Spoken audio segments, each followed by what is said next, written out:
Well, it's time now for perspective, and we're returning to one of the day's top stories, those twin suicide attacks in Tunisia that left one police officer dead and another injured. A number of civilians were also hurt in those blasts. That news, of course, coinciding with an official announcement that Tunisian President Beji Caid Essebsi is in hospital after suffering a severe health crisis. Well, we can cross now to London to speak with Max Gallien, who's a political scientist specialised in the politics and economics of the Middle East and North Africa.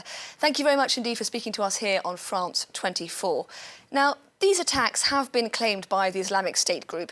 It would seem the group does still have the capacity to carry out appalling attacks like this, despite losing the vast majority of their territory in Iraq and Syria. Good morning. Yes, the attacks have been claimed by the Islamic State, even though I think it's important to be careful with kind of any further analysis on the attackers themselves.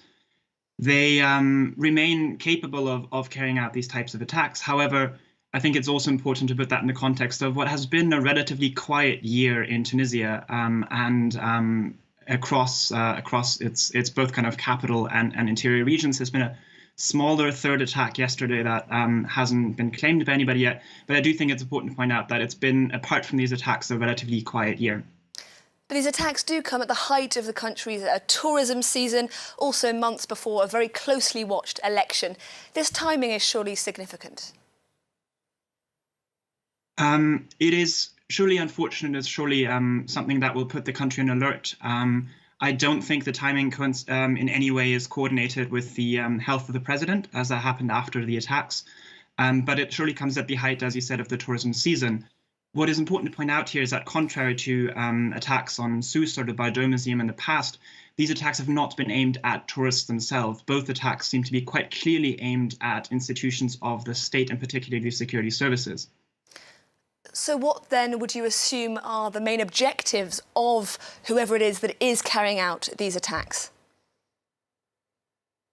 I mean, I wouldn't want to speculate on the attackers, but it does fit into a wider pattern of altercations between members of the Islamic State and other terrorist groups in the region, and in particular the Tunisian state and the Tunisian security services. This is also something we've seen more in the Algerian border region, in the west of the country. So there's really, I think, the pattern that we're seeing in the last couple of years, rather than larger attacks against tourism infrastructure. That is not to say that this is not a severe threat for the country's tourist industry, which is incredibly important to the country's economy and a really crucial source of foreign currency. However, I do think it's important to see that this is a different pattern than we've seen in the last kind of more high-profile range of attacks in the past. And how exactly is the government trying to tackle these sorts of attacks? Is the government having any success, for that matter?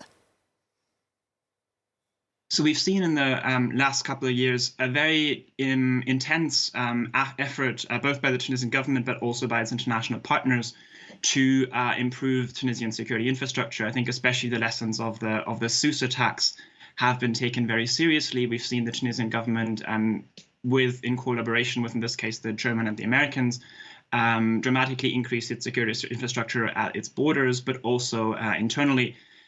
Now, that being said, I think many countries, not just in North Africa, but also across Europe, have learned in the last couple of years that it is very difficult to completely eliminate the possibility of these types of attacks.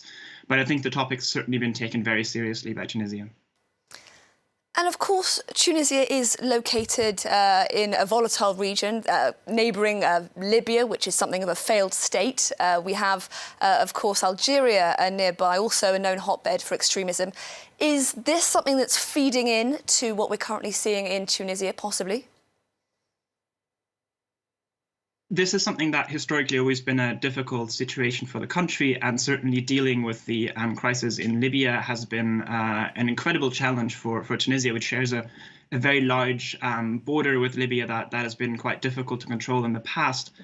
That being said, I don't want to speculate on the exact biography of the attackers of yesterday. We've certainly in the past seen perpetrators of past attacks in Tunisia being trained in camps in Libya, being connected to groups in Libya. But we've also seen people who have been radicalized domestically. So I don't want to speculate exactly what happened yesterday. But it is important to point out that the crisis in Libya has been an incredibly difficult situation for a young post-revolutionary state in Tunisia to manage. Now, Essebsi is the world's oldest sitting president. If he doesn't come back from this latest bout of ill health, or if he's unable to resume his duties, will elections currently scheduled for November be brought forward, do you think? What are we likely to see there? So that has been the big discussion yesterday. There are constitutional provisions for this case, but the question exactly is what the health of the president is, whether he, for example, would be able to abdicate himself and transfer responsibilities to his Prime Minister, Youssef Chahed, or if he would be incapacitated or even pass away and would not be able to do that himself. The issue here is that the Constitution sees a role for the Constitutional Court to, in a sense, delegate the president's, to meet and then delegate the president's responsibilities, either depending on the health of the president to the Prime Minister Youssef Chahed or to the head of Parliament, Mohamed Nasser. The issue here is that due to disagreements politically about the nominations for the court, Tunisia does not currently have the Constitutional Court. So it finds itself in a somewhat difficult position. However, I do hope and I'm confident that this is something that could be resolved. And depending on the health of the president, we might see presidential elections somewhat earlier than expected.